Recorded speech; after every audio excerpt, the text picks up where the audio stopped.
Nous abordons donc la seconde lecture de la première partie. Le mot peste venait d'être prononcé pour la première fois. Et les fléaux, en effet, sont une chose commune, mais on croit difficilement aux fléaux quand ils vous tombent sur la tête. Et pourtant, peste et guerre trouvent toujours les gens aussi dépourvus. Les docteurs Rieu étaient dépourvus, comme l'étaient nos concitoyens. Et c'est ainsi qu'il faut comprendre ces hésitations. Quand une guerre éclate, les gens disent « Oh, ça ne durera pas, c'est trop bête !» Rappelez-vous que la Deuxième Guerre mondiale a été appelée la drôle de guerre. Et sans doute, une guerre est certainement trop bête, mais cela ne l'empêche pas de durer. Vous avez vu dans mes notes, dans mes carnets, que dans ma présentation de la peste, que la peste est sûrement très proche de l'expérience de la guerre que Camus avait fait parmi les partisans. On ne peut pas penser que ce soit que ça, mais quand même, elle est très proche de cette situation. Et nos citoyens, à cet égard, étaient comme tout le monde, ils pensaient à eux-mêmes. Autrement dit, ils étaient humanistes, ils ne croyaient pas aux fléaux. Le fléau n'est pas à la mesure de l'homme. On se dit donc que le fléau est irréel, que c'est simplement un mauvais rêve qui va passer. Mais il ne passe pas toujours. Et de mauvais rêves en mauvais rêves, ce sont les hommes qui passent. Et les humanistes, en premier lieu, parce qu'ils n'ont pas pris leurs précautions. Donc, faites gaffe, mes enfants, faites gaffe. Ils continuaient de faire des affaires, ils préparaient des voyages, ils avaient des opinions. Comment auraient-ils pensé à la peste qui supprime l'avenir, les déplacements et les discussions? Ils se croyaient libres, et personne ne sera jamais libre tant qu'il y aura des fléaux. Et voilà que,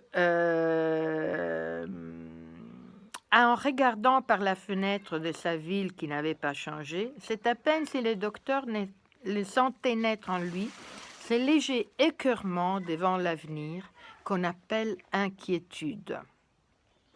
Il essayait de ressembler dans son esprit ce qu'il savait de cette maladie.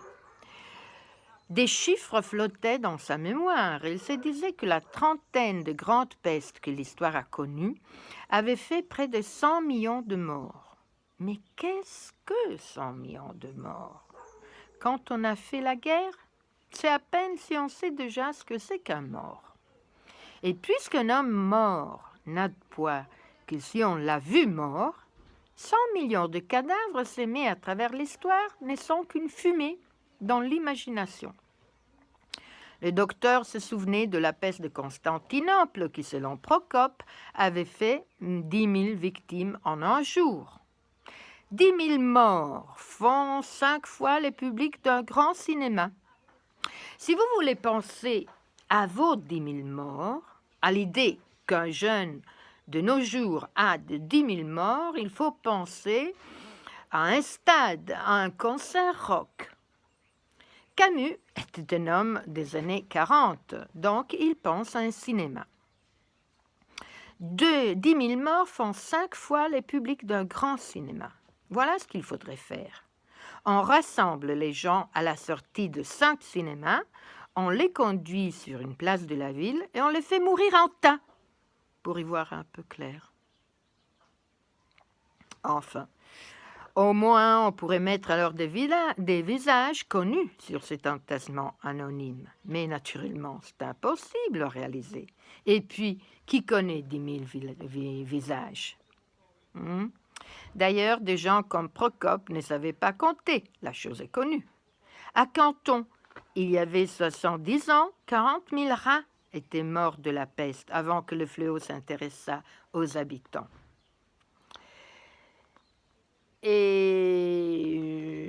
je descends un peu. Voilà les symptômes. Il fallait s'en tenir à ce qu'on savait. La stupeur et la prostration, les yeux rouges, la bouche sale, les maux de tête, les bubons, la soif terrible, les délires, les taches sur le corps, l'écartèlement intérieur. Et à bout de tout cela, une phrase revenait au docteur Rieux, une phrase qui se terminait justement dans son manuel, l'énumération des symptômes. L'époux devient filiforme et la mort survient à l'occasion d'un mouvement insignifiant. Ainsi Muratarou, en se tournant vers la paroi, comme l'avait fait avant lui Tristan. Vous vous en souvenez de Tristan et Iseult, l'amour par excellence du Moyen-Âge. Le docteur regardait toujours par la fenêtre. D'un côté de la vitre, les ciels frais du printemps, et de l'autre côté, le mot qui résonnait encore dans la pièce, la peste. Le mot ne contenait pas seulement ce que la science voulait bien y mettre, mais une longue suite d'images extraordinaires qui ne s'accordaient pas avec cette ville jaune et grise, modérément animée à cette heure, bourdonnante plutôt que bruyante, heureuse en somme, s'il est possible qu'on puisse être à la fois heureux et morne. Et une tranquillité si pacifique et si indifférente n'y est presque sans effort. Les images du fléau. Athènes, empestée et désertée par les oiseaux, les villes chinoises remplies d'agonisants silencieux, les bagnards de Marseille, empilant dans des trous les corps de Goulinon. La construction en Provence d'un grand mur qui devait arrêter les vents furieux de la peste. Jaffa et ses hideux mendiants. Ça, c'est un tableau de... il s'appelle comment déjà? De Gros, oui, qui a représenté les pestiférés des Jaffa, tandis que Bonaparte a réconforté les malades. Voilà. Et puis, attendez, excusez-moi, j'ai perdu... Oui, les mendiants. Les lits humides et pourris collés à la terre battue de l'hôpital de Constantinople. Les malades tirés avec des crochets, le carnaval des médecins masqués, aller chercher les masques des médecins de la peste qui ressemblent tant aux masques d'aujourd'hui.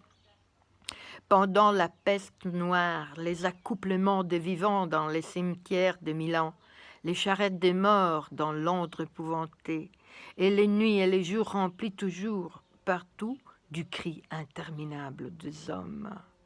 Non, tout cela n'était pas encore assez fort pour tuer la paix de cette journée. De l'autre côté de la vitre, le timbre d'un tramway invisible résonnait tout d'un coup et réfutait en une seconde la cruauté et la douleur. Seule la mer, au bout du damier terne des maisons, témoignait ce qu'il y a d'inquiétant et de jamais reposé dans le monde. Et alors, le docteur Rieux, qui regardait les golfs, pensait à ces bûchers dont parle Lucrèce, et que les Athéniens frappés par la maladie élevaient devant la mer. Alors là, je vous prie de suivre ce passage de tout votre corps. Je vous dis toujours qu'il ne faut pas lire seulement avec la tête. Il faut lire avec tout son corps. Et imaginez, essayez de voir les lumières, la nuit. Essayez d'entendre les cris des gens, parce que une façon pour lire Camus est celle de recréer comme si c'était une séquence de cinéma les lumières, les bruits, d'essayer de voir ce qu'il raconte. Et c'est magnifique parce qu'il sait évoquer des colonnes sonores incroyables et des images magnifiques. Alors, donc les Athéniens frappés par la maladie, il pensait donc, Rieu pensait à ces bûchers que les Athéniens frappés par la maladie élevaient devant la mer. On y portait des morts durant la nuit, mais la place manquait, et les vivants se battaient à coups de torche pour y placer ceux qui leur avaient été si chers, soutenant des luttes sanglantes plutôt que d'abandonner leurs cadavres.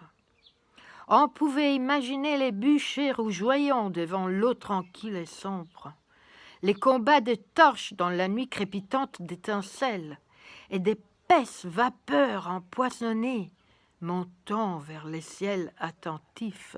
Vous voyez, tous nos sens sont concernés.